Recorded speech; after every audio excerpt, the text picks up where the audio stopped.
Nice launch trajectory and countdown net. Pad is clear. 10, 9, 8. Launch auto sequence has started. 6, 5, 4, 3, 2, 1. Go for launch.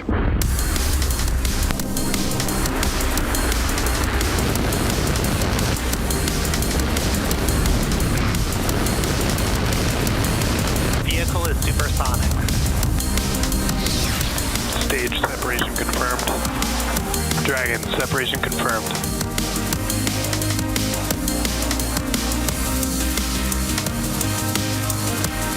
Stage 1 is transonic. Landing legs have deployed. And Falcon 9 has landed. You are looking at a live view of Falcon 9 and Dragon awaiting liftoff from Launch Complex 39A at NASA's Kennedy Space Center in Florida. In just over 18 minutes, Falcon 9 will lift off carrying Dragon and the CRS-31 mission to the International Space Station. Good evening, I'm Yomei Zhou, a lead propulsion engineer here at SpaceX. Dragon will deliver about 3 tons of science, supplies, and equipment to the space station and will return with over 4,000 pounds in about a month. After an almost 13-hour flight, Dragon will autonomously dock to the space station on Tuesday, November 5th at approximately 10:15 a.m. Eastern Time. This mission will mark SpaceX's 105th flight of 2024 and Dragon's 5th trip to the station this year. Today's spacecraft will be the first Dragon supporting a cargo mission to fly for the 5th time, and coincidentally, the Falcon 9 booster supporting today's mission will also be making its 5th flight. Reusability is key to everything we do here at SpaceX, and to date, we've reflown Dragon spacecraft on 27 missions and Falcon boosters on 333 missions combined. Dragon is the only U.S. vehicle flying today that can fly round trip to and from the space station, carrying vital supplies and returning safely with critical cargo. The spacecraft flying today may also be the first Dragon to perform initial tests once docked with the station that demonstrate Dragon's reboost capability. These tests are designed to show Dragon's ability to control the station's attitude and altitude, with more on that in just a few minutes. Now, over at the pad, propellant loading began about 15 minutes ago and will complete at the T-minus 2-minute mark. Weather is looking great with only a 30% probability of violating launch weather constraints. The eastern range is green and ready to support, and everything is looking good as we count down to an instantaneous launch attempt at 9:29 p.m. Eastern Time today. With that, let's check in with Joseph at NASA in Houston.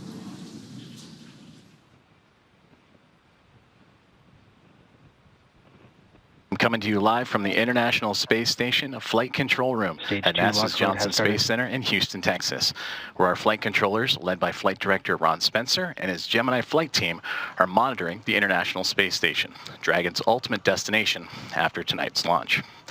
We're closely following the launch and collaborating with you and the teams in Hawthorne, as well as the Falcon 9 team at NASA's Kennedy Space Center in Florida, to ensure that all launch criteria are met. Now, earlier in the countdown, a device called the Lab Router that enables telemetry for the crew on board the International Space Station to monitor Dragon went down. The crew was then briefly awakened from their sleep shift and recycled that router successfully. And right now, I am happy to report that the teams here in Mission Control are go for launch. The International Space Station and its crew members, including NASA astronaut and Commander Sonny Williams, Butch Wilmore, Don Pettit, and Nick Hague, are ready to welcome Dragon with its anticipated docking tomorrow morning. The crew is rested and ready to receive Dragon after witnessing the relocation of Crew 9's Dragon spacecraft after relocating from the forward-facing port of the station's Harmony module, Node 2, or the zenith-facing port of the module to clear its path for the arrival of the commercial resupply mission. Now, as we shift our focus here in Houston to the countdown for Dragon, I'll hand it back to you in Hawthorne for more details on the vehicles involved in this mission. Yomei? As we continue to count down, let's take a closer look at the vehicles that will be taking CRS-31 to the space station today. Sitting atop the Falcon 9 rocket, Dragon in its trunk stand about 27 feet tall. Dragon has 16 Draco thrusters that can be used in space to help navigate the spacecraft to its destination, each providing 90 pounds of force. Dragon's trunk attached below the spacecraft holds solar cells that power Dragon while it's in free flight. And the trunk can also carry unpressurized cargo, which it will be doing today.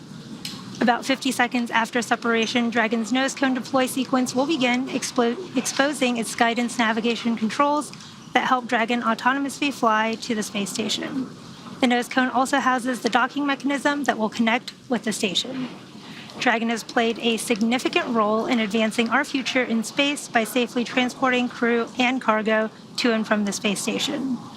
Altogether, the reusable Dragon spacecraft fleet has completed 9 human spaceflight missions on behalf of NASA and has both visited the station and returned to Earth 43 times under NASA's commercial resupply and commercial crew programs. This particular spacecraft has supported 4 previous commercial resupply missions for NASA, including CRS-21, 23, 25, and 28. And launching Dragon to orbit today is Falcon 9, a 2-stage rocket developed and manufactured by SpaceX, known for its safe, reliable, and cost-effective access to space. Just underneath Dragon, we have the second stage of the vehicle. The second stage is powered by a single Merlin vacuum engine, or MVac, which is optimized to perform in the vacuum of space. And that second stage will secure Dragon's entry into low Earth orbit before separating, leaving Dragon to continue its journey to the space station on its own thrusters. Just below the second stage is the first stage, which contains 8 engines arranged around one center engine, all held in place by a structure called the octaweb. Each of these Merlin 1D engines delivers about 190,000 pounds of thrust at sea level, which gives Falcon 9 a combined 1.7 million pounds of thrust. The booster supporting today's mission previously launched 4 missions, including Crew 8, Polaris Dawn, and 2 Starlink missions. Now, with T0 coming up in just about 12 and a half minutes, our teams in Florida are doing a series of system checks to ensure Dragon and Falcon 9 are ready to fly. Now, while on station, the CRS-31 spacecraft flying today may also perform 2 initial tests to demonstrate Dragon's ability to control the space station's attitude as well as Dragon's reboost capability. Reboosts are necessary to counteract the effects of atmospheric drag, which can cause the station to lose altitude. Once the station is in a configuration for SpaceX's reboost demo, the aft Draco engines in the service section will fire for just over 12 minutes and give the station a boost. SpaceX has partnered with NASA on the creation of control algorithms to help guide and steer the Dragon and ISS through these dynamic events, which will be the first time Dragon performs tests of this nature on station.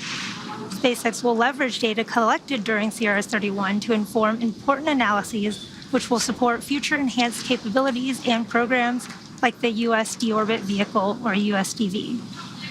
NASA selected SpaceX to develop and deliver the USDV, which will be used to deorbit the space station in a controlled manner after the end of its operational life in 2030.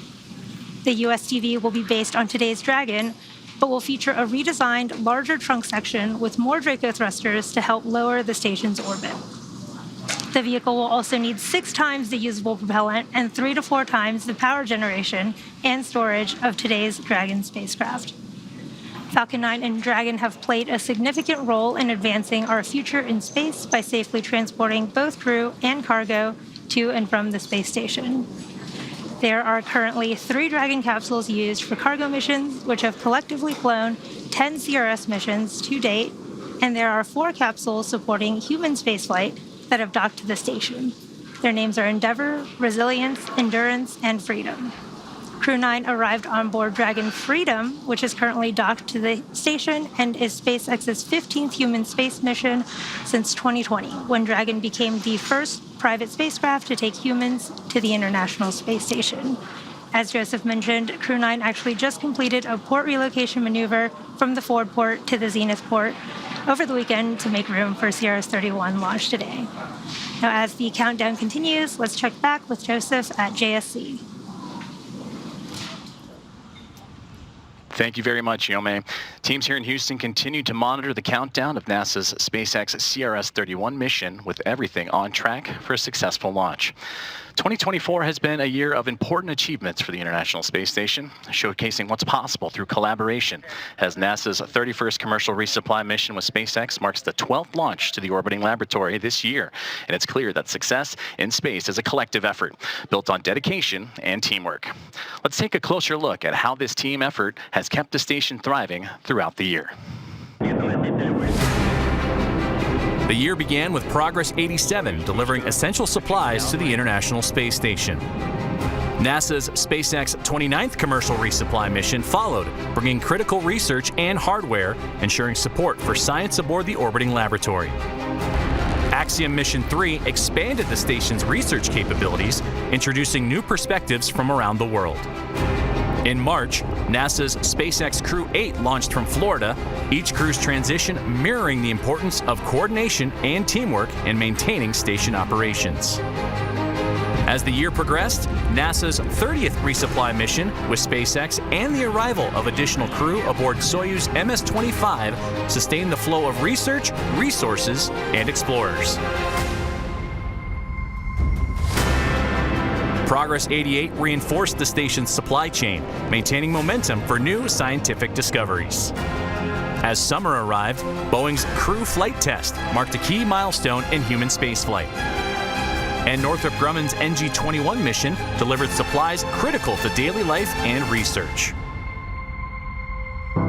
The arrival of Soyuz MS-26 added to the station's capability for long-duration human spaceflight.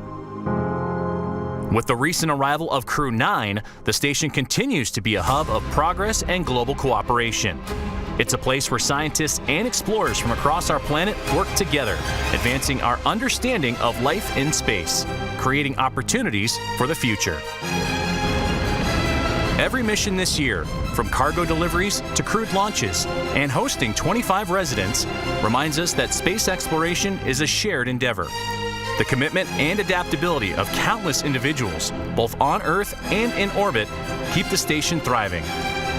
As we look ahead, we remain focused on building a future where exploration continues to push boundaries for all humanity.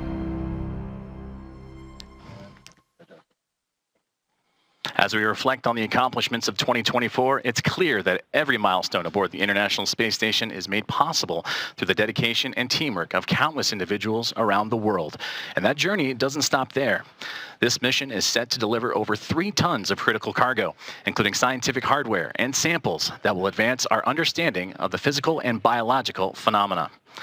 The microgravity environment of the space station provides a unique opportunity to conduct research that can drive new technologies for deep space exploration and improve life back here on Earth.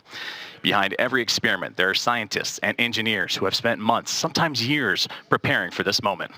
Let's take a look at some of the science heading to the station. NASA and its international partners are launching scientific investigations on SpaceX's 31st commercial resupply services mission to the International Space Station. The Coronal Diagnostic Experiment, or CODEX, will examine solar wind and create a global comprehensive data set to help scientists validate theories for what heats solar wind, which is 1 million degrees hotter than the sun's surface. A live Antarctic moss will be studied to understand the effects of cosmic radiation and microgravity on plants. Results could help identify biological systems suitable for use in bioregenerative life support systems on future missions. Dozens of samples will be exposed to space to evaluate material stability and to help researchers better understand the impacts of spaceflight. Results could support better design for spacecraft and satellites. Researchers will demonstrate cold welding techniques in space and evaluate sample integrity. Results could aid in the development of interior spacecraft repair methods and improve applications of cold welding on Earth. Discover more about all of the science making the journey to the orbiting lab at nasa.gov/ISS-science.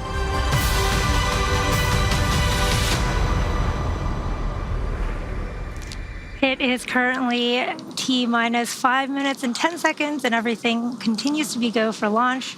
Coming up shortly, the transporter erector, also known as the strongback or TE, will retract away from Falcon. The TE is the large truss structure you see there. Falcon 9 tanks are pressing for strongback retract. Next to the rocket, you just heard that call out that the tanks are pressing in preparation. Dragon is in configure for terminal count. For strongback retract, and Dragon is in configure for terminal count. Dragon is in terminal count and is on internal power. There is that call out for Dragon transitioning to internal power. And ahead of the transporter erector reclining, you'll see the clamp arms just below Dragon Strongback lower has started. begin to open.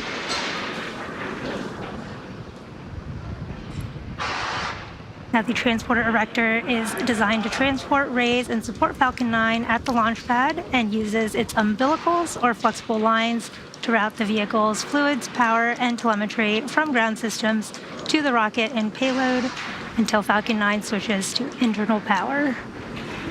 There you can see those clamp arms beginning to open right under Dragon at the top of the second stage.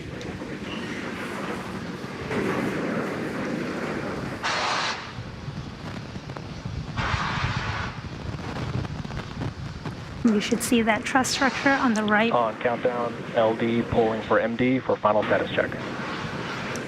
MD is go for launch.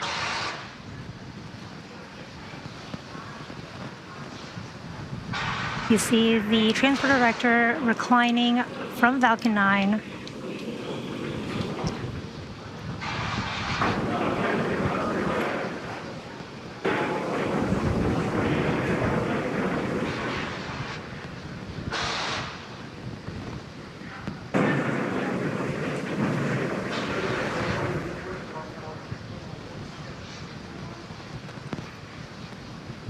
And there it is, fully reclined from Falcon 9. Range is also green and ready to support. If for some reason we are not able to launch tonight, we do have a backup opportunity tomorrow, Tuesday, November 5th at 8:06 a.m. Central Time, 9:06 a.m. Eastern. At this point in the countdown, both the first and second stages are nearly fully loaded with 1 million pounds of kerosene fuel and liquid oxygen. At T-minus 60 seconds, Falcon 9 will be in startup. This means that the rocket's autonomous internal flight computers have taken over the launch countdown. And just inside T-minus 2 seconds, we'll light the Merlin 1D engines for liftoff. The vehicle continues to be healthy, and the Falcon 9 team is tracking no issues.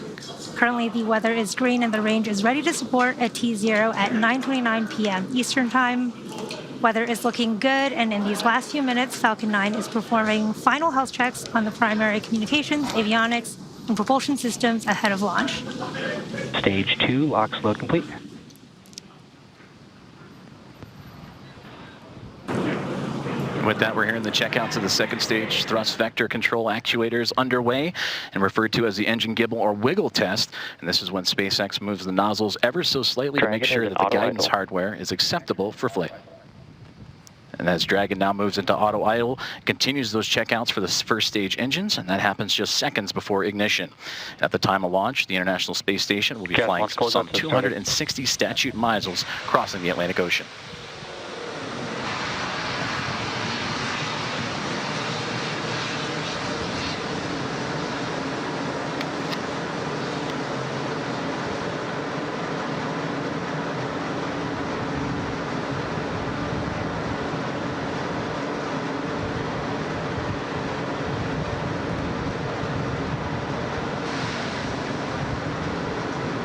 Falcon 9 is in startup. Dragon is in countdown.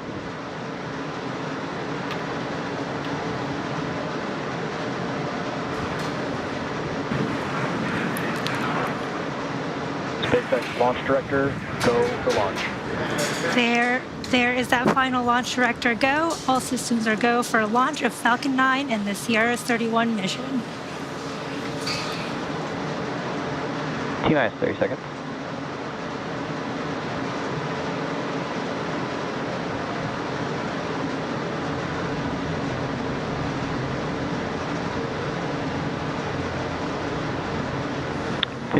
Seconds. T-minus 10, 9, 8, 7, 6, 5, 4, 3, 2, 1. Ignition, engines full power, and liftoff. Go SpaceX, go Falcon, go CRS. Vehicles pushing downrange. And we have liftoff. NASA's SpaceX 31st commercial resupply mission is on its way to the International Space Station, carrying science, supplies, and the spirit of exploration.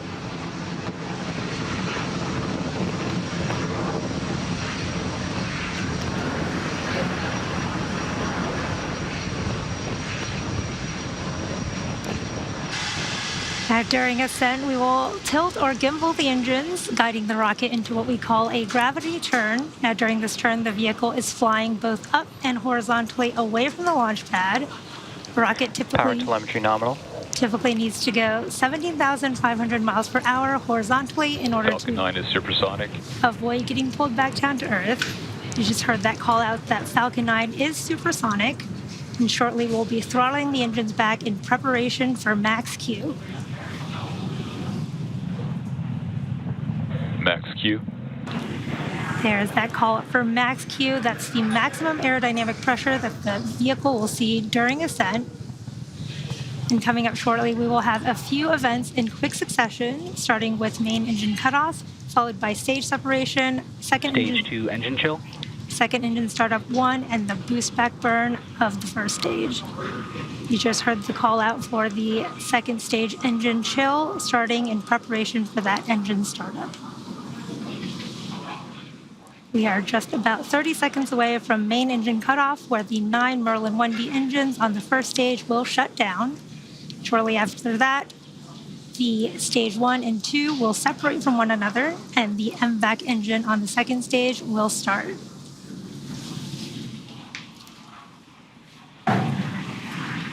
Second engine start 1 is when we ignite that single Merlin vacuum engine of the second stage. Shortly after that, the boost back burn will start on the first stage.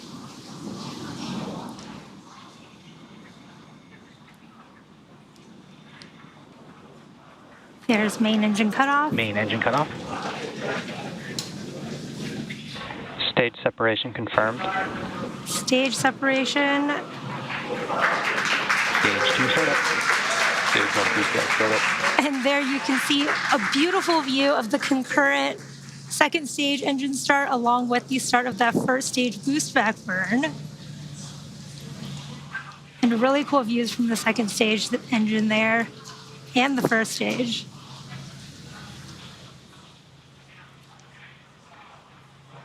Now, if you're just joining us, the first stage on your left is in the middle of its boost back burn, which is the first of 3 burns designed to take the first stage back down to Earth to our landing zone 1. And the second stage is in its burn, carrying Dragon and the CRS-31 mission towards its intended orbit.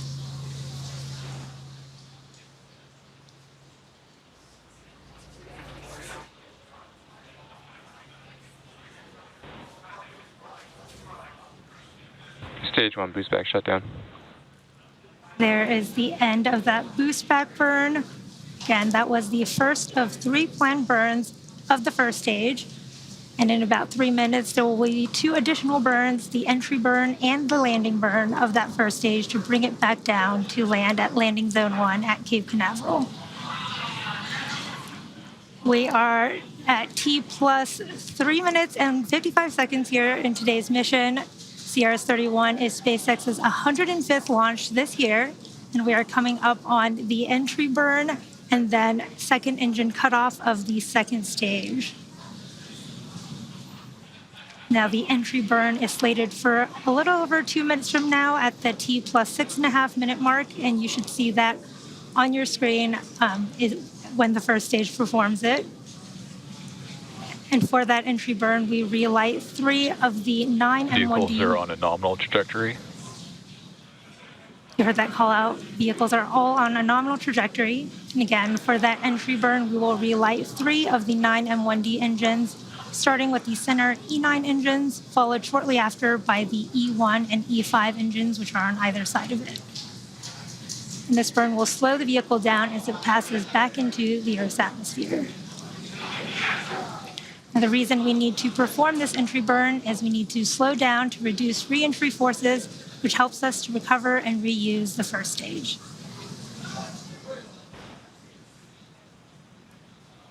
You can follow along on the bottom left and right hand of your screen for the speed and altitude for the first and second stages, respectively. Again, the second stage, which you can see on your screen right now, is on its first burn.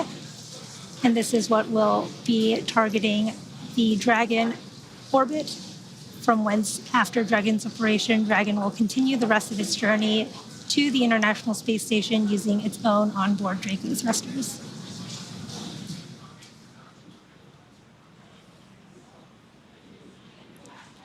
We are just about 30 seconds from the start of the first stage entry burn. This will be about a 20-second burn that slows that first stage down as it re-enters the Earth's atmosphere. Nominal trajectory.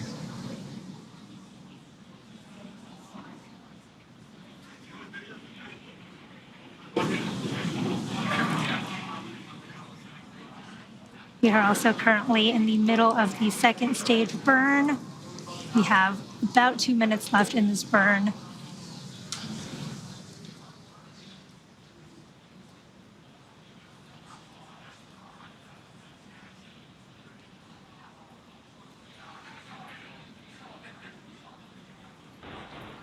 Stage 1 entry burn. There is the start of the stage 1 entry burn. And this is a 3-engine burn of the first stage, slowing the first stage down as it comes back home to Stage 1 Earth. entry burn shutdown. Stage 1 FTS is saved. And there is that call out for a good entry burn and the flight termination system being saved. Really cool views of the nighttime on the Cape Canaveral coast. The first stage that supporting today's mission has performed this entry burn for the 5th time. And Falcon 9 is the world's first orbital class reusable rocket. And this is important because it allows us to reuse the most expensive parts of the rocket, which drives down the access to space. We should see that landing burn starting in just a few moments.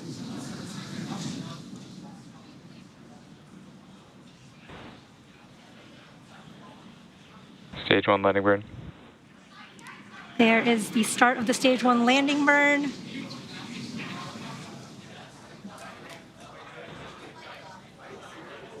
Stage 1 landing leg deploy.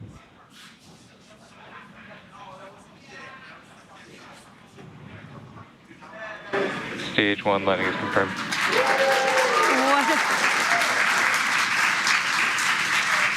What a beautiful view Stage of 2 that terminal guidance. first stage landing. And with that, that landing marks SpaceX's 360-second recovery of an orbital class rocket, including the first stage landings for Falcon 9 and Heavy. And we are coming up on second engine cutoff 1 here on the second stage in just a few moments.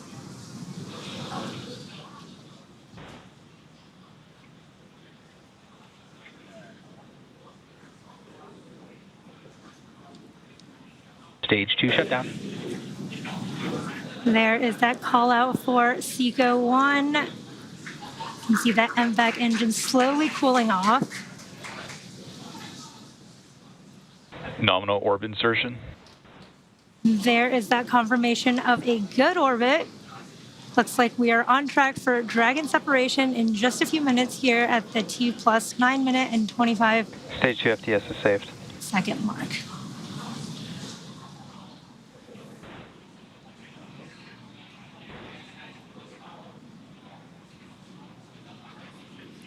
You can see that MVAC engine continuing to cool down.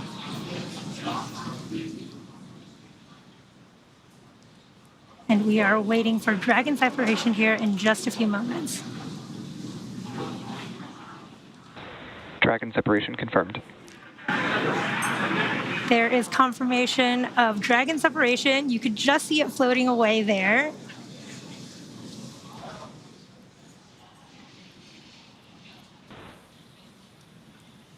Now, if you're just joining us, we did have a successful launch from Launch Complex 39A at Kennedy Space Center.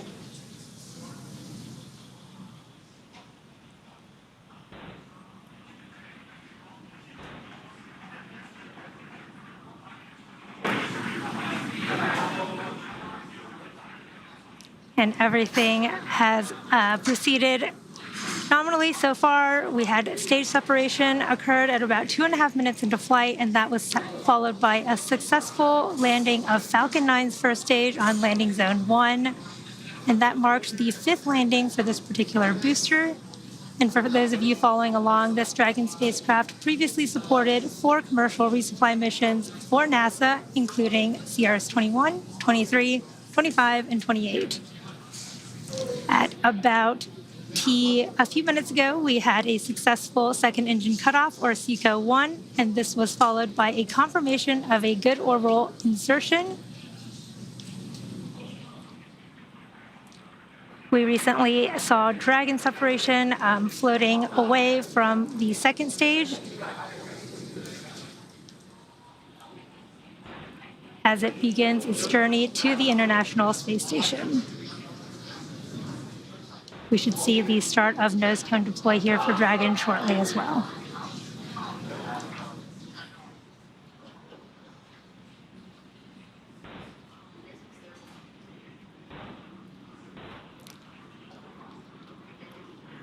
A very exciting sight to see. Dragon, you saw, was drifting away from Falcon 9's second stage, confirming spacecraft separation. Let's check in with Joseph as we prepare for nose cone deploy and preview what's in store for the rest of the flight. Thank you very much, Yome, and we're following along here from Mission Control in Houston, a wonderful launch of Dragon from the historic launch pad 39A at NASA's Kennedy Space Center in Florida, and it's great to see Dragon in orbit and starting its journey on the way to the International Space Station. We're continuing our coverage here in Mission Control Houston and awaiting for the nose cone to deploy, and that is currently about to begin here in just a few moments. The nose cone is at the very tip of the Dragon spacecraft, and once it's deployed, it will expose the 4 forward bulkhead Dracos. These Draco thrusters will execute a series of maneuvers necessary to raise Dragon's orbit and meet up with the International Space Station, and all that will begin in a little over half an hour from now.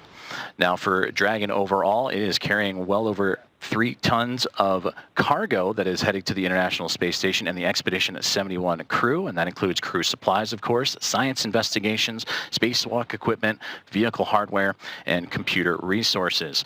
And one thing that the Dragon is carrying also is a lot of food for the crew on board, and a common and fun question we get here at NASA is what kinds of delectables are inside Dragon and are on their way to the station for that crew who are anxiously awaiting them.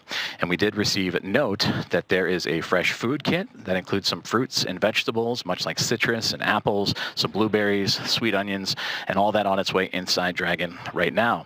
There are also 4 zipper crew kits, including crew preferences of coffee. With the holidays arriving, there's 1 bulk overwrap bag, or bob, that features special occasion holiday items like lobster, crab, and quail. In addition to these items, there are also 110, that's right, 110 bulk overwrap bags containing standard food menu items, as well as some crew preference choices along the way. Now, as we take a look at the control rooms that are monitoring Dragon's progress and the International Space Station, there on your left, the International Space Station Flight Control Room, which is where we are here in Mission Control Houston. And then, of course, on the right, the teams in SpaceX monitoring Dragon's journey. And now this journey is going to continue on into the early morning hours and through the phasing burns that will be required to get Dragon to the space station by both teams, and then they'll come together jointly just before docking to work and connect the cargo craft to the orbiting laboratory. And we're continuing to await the nose cone deploy of the Dragon craft as we continue to monitor everything here from Mission Control Houston.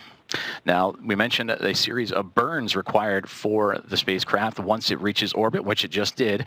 And now in about 30 minutes or so, we will see that first round of what will be 5 burns that will take Dragon onto its next phase of the mission. So as we continue to await the confirmation of nose cone deploy, let's take a closer look at the next several hours and what's in store for the Dragon spacecraft. Now, immediately after Dragon is separated from the Falcon 9, it begins what we call the activation and rendezvous phase of the mission. And during this phase, Dragon is configured for on-orbit operations.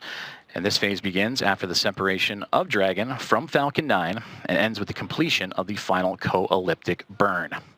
Our initial orbit today is 190 kilometers by 210 kilometers. And with those values representing the perigee and apogee of the orbit, or the lowest and highest points over Earth. That means the orbit isn't a perfect circle, but more like a very slight ellipse. Now, over the next several hours after liftoff, Dragon will execute a series of burns, which will gradually raise its orbit to align more closely with the station. And there are 5 major burns, or firings, of those Draco thrusters on Dragon that will bring the spacecraft close to station before we begin those final approach maneuvers.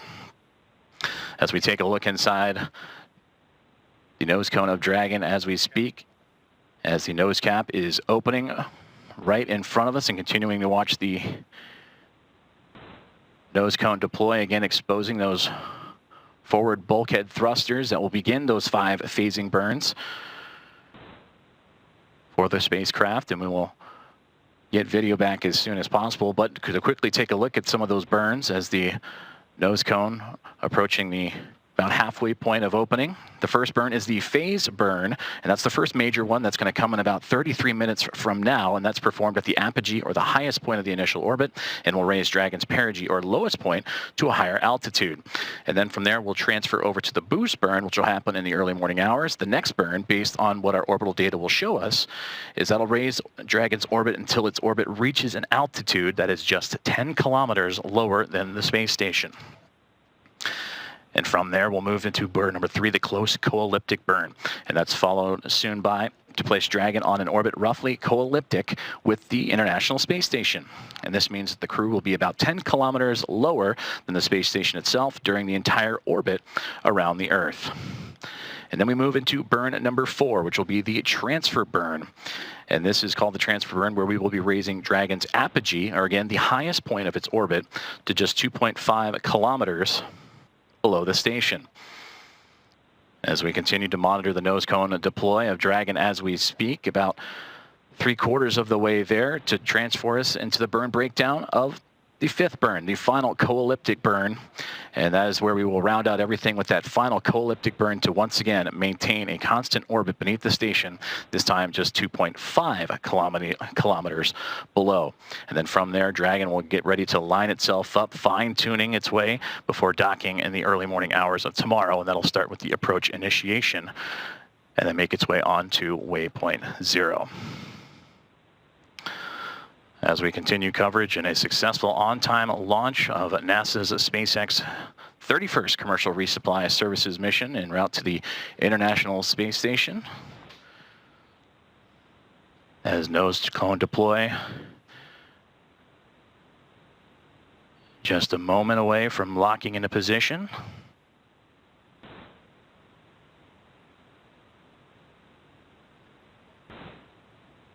And we just received confirmation that the nose cone has indeed been deployed, exposing those Draco thrusters that will help the spacecraft climb its way and begin its journey en route to the International Space Station.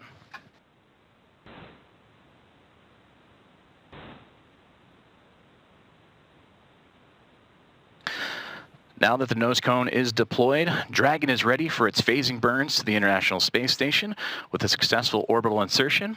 And I'm now joined by Bill Spetch, Operations Integration Manager of the International Space Station. Bill, thank you very much for joining us. Great to be here.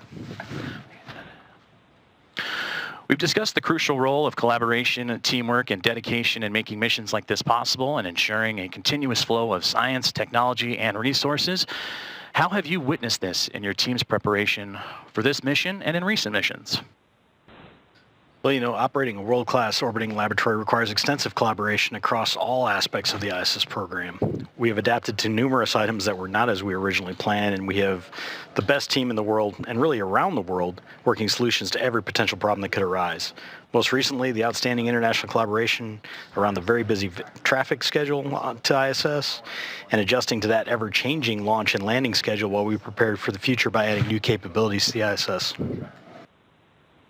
It certainly has been a busy time for the space station. It feels like it's been like that for quite some time now. And with this cargo mission, add that to the traffic dossier for this mission. Well, in addition to the cargo being delivered aboard it, another important aspect of this mission is showcasing the spacecraft's reboost capabilities. We touched upon it earlier in the broadcast of this importance and what it means to the International Space Station. But can you explain the significance of this ability and its importance for the space station? Yeah, the ISS requires periodic boosts to maintain its orbit around the Earth. And normally these are completed by Progress, the Zvezda service module, or even Cygnus. It is important to us to continue to add capability to the ISS, and performing reboost with Dragon is an awesome addition to that capability. Plus, this allows the team to gather data that helps inform the design and operation eventually of the UST orbit vehicle. In your time and in your career with the International Space Station, you focused on maintaining its health and its integrity. How do missions like this one help achieve those goals while also advancing the station's capabilities, like you just touched upon with some of the traffic coming to and fro, also the scientific research and the technological developments? You know, ISS depends on a steady flow of supplies to safely maintain and continue on with its mission. This mission delivers examples of all those needs for the vehicle. Dragon will deliver food, spares, and of course the very important science that we conduct on board. Dragon also returns items to the ground. This allows us to refurbish hardware instead of building new copies, investigate designs and improve reliability for future spaceflight endeavors, and allows the scientific sample return to Earth that furthers research. Well, we look forward to seeing all that this mission has to have in store, especially those reboost capabilities for this Dragon spacecraft. Bill Spetch, Operations Integration Manager of the International Space Station. Sir, thank you very much for your time. Thank you. Dragon now begins its journey towards the International Space Station, using phasing burns to gradually close in the distance.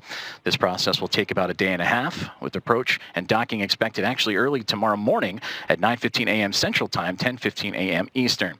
Tune in to NASA Plus for live coverage of the final approach and docking starting at 7:45 a.m. Central Time, 8:45 a.m. Eastern, with docking expected around 9:15 a.m. Central, 10:15 a.m. Eastern. With a couple of hours after docking and settling in, the Expedition 72 crew will perform a series of leak checks, and the crew will begin to then unload the Dragon spacecraft. For the latest updates, be sure to visit nasa.gov. We will see you tomorrow for docking, and until then, let's check in one more time with Yome and our team in Hawthorne. This is Mission Control Houston. Thanks, Joseph. The Dragon supporting CRS-31 will return to Earth in about 1 month. SpaceX is honored to be a part of NASA's Commercial Resupply Services initiative to deliver critical cargo to the space station, and we thank NASA for entrusting us with today's mission. This mission marks our 105th of the year and our 400th successful liftoff of Falcon. Thank you to the entire SpaceX team and to all of our customers for helping to make this incredible journey possible, and congratulations to the SpaceX and NASA teams for tonight's successful launch. Make sure to follow at SpaceX on X and check out spacex.com/launches for up-to-date missions and schedules. Thanks as always for tuning in, and have a good night.